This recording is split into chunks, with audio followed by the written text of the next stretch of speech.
ប្រវត្តិលោកតាឃ្លៀងមឿងបើតាមចាចាខ្លាំងបានដំណើរដោយគ្នាថាលោកតាមឿងមានស្រុកកំណើតនៅស្រុកបាកានខេត្តពោធិ៍សាត់លោកជាបុគ្គលម្នាក់ខ្លាំងពូកែចាស់មុនអាគមគាថាគ្រប់បែបយ៉ាងស័ក្តិសិទ្ធិនៅពេលបានដំណឹងថាព្រះបាទអង្គចន្ទររាជាត្រឡប់មកពីប្រទេសសៀមនិងកំពុងតែលើកទ័ពតម្រង់ចូលមកខេត្តពោធិ៍សាត់លោកតាមឿងក៏បានធ្វើសកម្មភាពបញ្ចុះបញ្ចូលឲ្យវងភ្លេងពីណប៉ានប្រគំភ្លេងថ្វាយគ្រូនិងគុណបុណ្យបារមីស័ក្តិសិទ្ធិទាំង8ទិសនៅពេលលោកតាលោតទៅក្នុងរណ្ដៅដែលមានអាវុធដាវលំពេងបណ្ដោះជ្រុងជ្រែងនៅក្នុងនោះលោកធ្លាក់ទៅចំផ្លែដៃហើយក្បាលរបស់លោកក៏ដាច់ធ្លាក់ក្នុងពេលនោះទៅសម្ដេចចៅពញាចន្ទររាជាកាលទ្រង់ប្រះសម្ដាប់ចៅពញាសុគាលោកទូលសុំយ៉ាងនេះទ្រង់ពុំជឿសោះទេទើបទ្រង់ទ្រវីព្រះសិរៈហើយត្រាប់ថាពីបុរាណរៀងមកយើងពុំដែលឮថាមានឈ្មោះណាតកេនយកខ្មោចបិសាចមកជួយច្បាំងមនុស្សដល់ម្ដងឡើយហើយនេះចៅពញាលែងគិតគំនិតបាត់នេះទៅចោះព្រោះជាគំនិតមិនដែលមានអ្នកណាគិតមកពីមុនផងនិងជាកិច្ចការមួយដែលខ្ញុំមិនជឿថាមានប្រសិទ្ធភាពតលតែសោះផងចៅពញាសុគាលោកមឿងក្រាបទូលថាបើទ្រង់មិនសពព្រះរតីឲ្យគិតធ្វើតាមចំណេះនិងតាមមុនវិជាការទូព្រះបង្គំទេនោះទូព្រះបង្គំនឹងរកឲ្យស្លាប់នៅទីនេះក្នុងឥឡូវនេះហើយព្រោះបើមិនរស់នៅតទៅក៏មិនបានជួយយកអាសាផែនដីថ្វាយព្រះអង្គដល់កម្រិតដែរថាហើយចៅពញាសុគាលោកមឿងក៏ហូតដាវនឹងរកតាមពាក្យដែលខ្លួនបានក្រាបទូលខណៈនោះសម្ដេចចៅពញាចន្ទររាជាទ្រង់ក៏លេបប្រាក់នេត្រាឃើញទាន់ក៏ទ្រង់ស្ទុះទៅចាប់ដាវនោះចេញទីដៃហើយទ្រង់ត្រាស់ថាគុំចៅពញាគុំសម្លាប់ខ្លួនខ្ញុំស្ដាយលោកណាស់ខ្ញុំព្រមតាមចៅពញាហើយដូច្នេះបើចៅពញាគិតឃើញដូចមិនដេចស្រួលសូមចៅពញាធ្វើតាមគំនិតនោះចុះចៅពញាសុគាលោកមឿងឮហើយមានចិត្តអំណរណាស់ទើបថ្វាយបង្គំលាចេញមកក្រៅដំណាក់ហើយក៏ចាត់កូនទាហានឲ្យជីករណ្ដៅធំមួយជម្រៅ8ហັນ4ជ្រុងឲ្យធ្វើរានទេវតា7ថ្នាក់ដាក់បៃសីទឹកអប់និងគ្រឿងបូជាឲ្យធ្វើរិវត្តៈព័ទ្ធជំវិញលុះពួកពលធ្វើតាមបង្គាប់សពគ្រប់ហើយចៅពញាសុគាលោកមឿងក៏ស្លៀកសពាក់សឲ្យរៀបភ្លេងចាំប្រគំទាំង8ទិសរឿងពញាមឿងនេះមានក្នុងព្រះរបាក់ស័ក្តិថាពញាមឿងជាមេស្មឹងមានកូនប្រុស4នាក់គឺឈ្មោះកែ1 ទេព1 សុក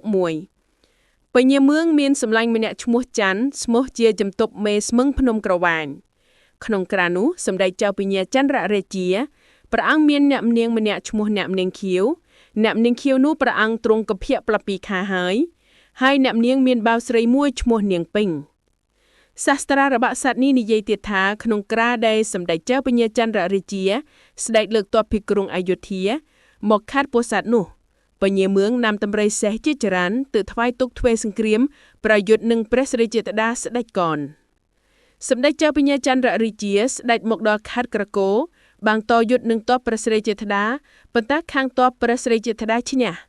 សម្ដេចចៅពញាចន្ទររាជាទ្រង់ឃើញទ័ពព្រះអង្គចាញ់ទ័ពព្រះស្រីចេតដាដូច្នោះព្រះអង្គក៏ថយទៅប្រថាប់ទ័ពនៅបន្ទាយមានជ័យខេត្តពោធិ៍សាត់ក្នុងឃុំបាក់នឹមវិញខណៈនោះពញាមឿងកាលឲ្យពលជីករត់ណាវជម្រៅ8ហັດ4ជ្រុងហើយក៏ថ្វាយបង្គំលាសម្ដេចចៅពញាចន្ទររាជាទៅកេណ្ឌបិសាចឲ្យជួយធ្វើសង្គ្រាមមុននឹងទៅកេណ្ឌបិសាចនោះពញាមឿងបានផ្ដាំនឹងចៅពញាច័ន្ទជាសម្លាញ់ដែលជាជំទប់មេស្មឹងភ្នំក្រវាញថាឲ្យសម្លាញ់ឯងនៅជាមេស្មឹងជំនួយអញដើម្បីនិយាយតពីព្រះមហាក្សត្រមកអញ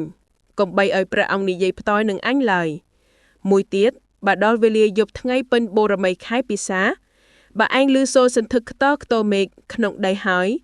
ឲ្យឯងក្រាបបង្គំទូលព្រះបរមបាពិតសូមឲ្យតបទៅចំបន្ទាយសត្រូវជាប្រញាប់ចុះឯញាប់នាខៀវកាលឮថាពញាមឿងសម្លាប់ខ្លួនទៅកេណ្ឌទ័ពបិសាចក៏មានចិត្តឈឺឆ្អាលជួយផាន់ដីដែរការឃើញពញាមឿងចូលក្នុងរោងរិវត្តៈតាំងពិធីបួងសួងទេវតាដូច្នោះអ្នកនាងខៀវក៏ថ្វាយបង្គំលាសម្ដេចចៅពញាចន្ទររាជាចូលទៅក្នុងទីព្រឹករីពិធីដែរលុបួងសួងទេវតាស្រេចហើយអ្នកនាងខៀវ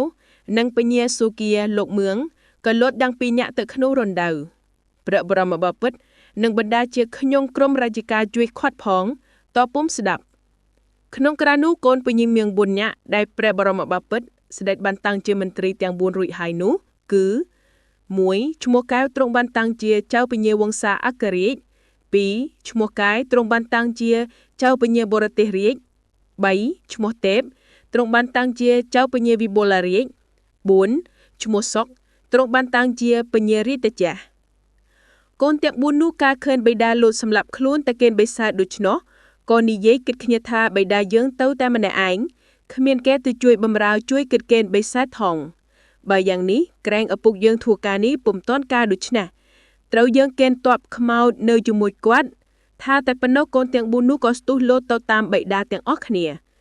តែខណៈនោះខ្ញុំរាជការចាប់មិនឲ្យលោតតាមទៅដើម្បីខាត់ឲ្យនៅធ្វើរាជការ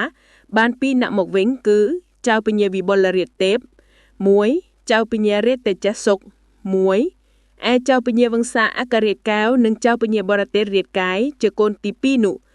រាជការចាប់ខាត់ពុំទាន់ក៏លោតចុះក្នុងរណ្ដៅស្លាប់ជាមួយបិតាទៅអ្នកនាងខៀវក៏លោតសម្លាប់ខ្លួនទៅក្នុងរណ្ដៅរួមគ្នាជា4នាក់ខ្មោចទាំង4នោះបានកើតជាដំបូលឃ្លៀងមឿងដល់សពថ្ងៃនេះលុះដល់ប្រច័នចរត្រង់ក្នុងថ្ងៃពេញបូរមីខែពិសាខនោះក៏ស្រាប់តែឮសូរសន្ធឹកខ្ទរខ្ទរមហិមានៅលើមេឃនិងនៅក្នុងដីនាំឲ្យភិតភ័យតក់ក៏មកក្រៃលែងហាក់បីដូចជាក៏ក្រឹកកលាមហាព្រឹទ្វីខណៈនោះពញាច័ន្ទមេស្មឹងយកសេចក្តីក្រាបបង្គំសម្ដេចចៅពញាច័ន្ទររាជាតាមបណ្ដាំចៅពញាសុគាលោកមឿងដែលបានផ្ដាំនោះសម្ដេចចៅពញាច័ន្ទររាជាក៏លើកទ័ពចេញទុយចំបន្ទាយឯទ័ពសត្រូវបានឮសូរសន្ធឹកខ្ទរខ្ទរលើកមកក្នុងដីលឿមេឃសន្ធឹកដូចជារន្ទាក់ដូច្នោះក៏ភិតភ័យញ័រយើងញ័រដៃរន្ធត់តក់ស្លុតរត់ចៅបន្ទាចោលសាស្ត្រាវុធរត់ក្លេតដោះខ្លួនឲ្យរួចជីវិតតែសពខ្លួនសម្ដេចចៅពញាច័ន្ទររាជាព្រះអង្គលើកពលយោធាចូលក្នុងបន្ទាយសត្រូវហើយទ្រង់ចាត់កងទ័ពឲ្យដេញតាមទ័ពសត្រូវ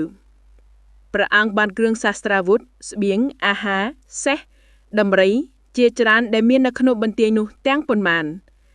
ថ្ងៃក្រោយមកនាងពេញជាបាវញាក់នាងខៀវបានដឹងថាចៅវាយរបស់ខ្លួនស្លាប់ទៅហើ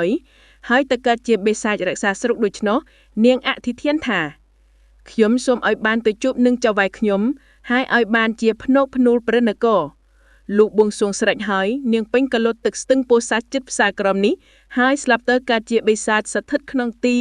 ដែលមានដំបូកទាំង3ញាក់នាងខៀវកើតជាដំបូកមួយនៅខាងជើងបញ្ញាមឿងកើតជាដំបូកមួយនៅខាងត្បូងវង្សាអគ្គរាជកែវនិងបរទេសរាជកាយដែលជាកូនពញាសុគាលោកមឿងនោះកើតជាដំបូកមួយនៅខាងលិចដំបូកទាំង3ដោះជាប់គ្នាជា3មុំទៅជាដំបូកភ្នោកភ្នួលនៃព្រះនគរដោយដែលនឹងនិយាយក្នុងទំនាយខាងដើមនេះ 1. ដំបូកខាងជើងគឺដំបូកអ្នកនាងខៀវជាដំបូកភ្នោកភ្នួលខាងម្ចាស់ផាន់ដី 2. ដំបូកខាងត្បូងគឺដំបូកពញាមឿងជាដំបូកភ្នោកភ្នួលខាងចៅវាយស្រុក 3. ដំបូកខាងលិចគឺដំបូកកូនពញាមឿងទាំង2នាក់ជាដំបូកភ្នោកភ្នួលខាងក្រវាញ 4. កោះមួយនៅក្នុងស្ទឹងខេត្តពោធិ៍សាត់នៅផ្សារក្រោមជាកោះនឹងពេញជាភ្នក់ភ្នាល់ដៃខាងចៅវាយស្រុកដែរ